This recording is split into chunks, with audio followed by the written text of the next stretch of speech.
In the UK, the Green Party is on track to become the largest party there. And uh, the leader of the party, the new leader, Zach Polanski, is quickly becoming the new face of the left in the UK. So there's been a lot of issues happening with uh, the previous conservative uh, controlled government. And now, recently, like the liberals have kind of taken over, and they're pretty much governing pretty terribly. And now you have like a right wing populist party.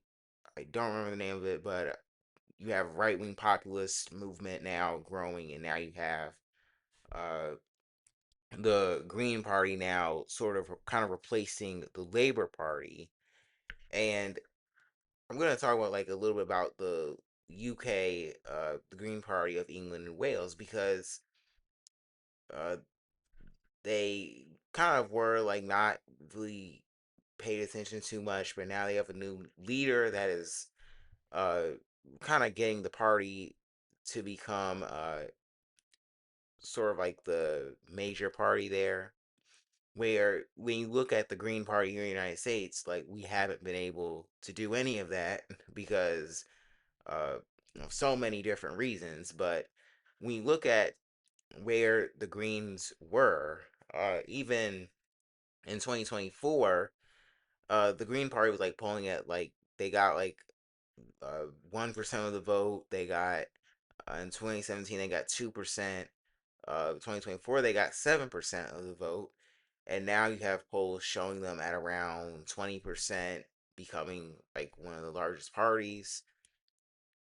And you have Muslim voters turning towards the Green Party, and kind of like what is happening in the United States, the Green Party's opposition to the genocide in Palestine and being anti-war, and also having a radical, uh, progressive, anti-capitalist platform, because some of the same issues happening in the United States with like housing and the economy is happening all over the world, and especially in the UK, where Zach Polanski is kind of like running as an eco-populist, running as a populist, but also talking about the environmental issues, and he's talking about like rent, education, and of course the climate crisis.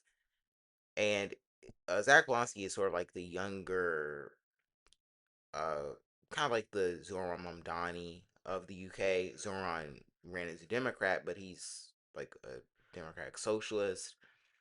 And Zach Polanski is running against the establishment in the UK, sort of similar to what Zoran Mamdani had to do when he was running for mayor. And one thing a lot of people have noticed is that he is sort of like the digital native party leader. He's been really good with social media, where a lot of different previous party leaders haven't, and that sort of helped him with becoming more popular with younger voters.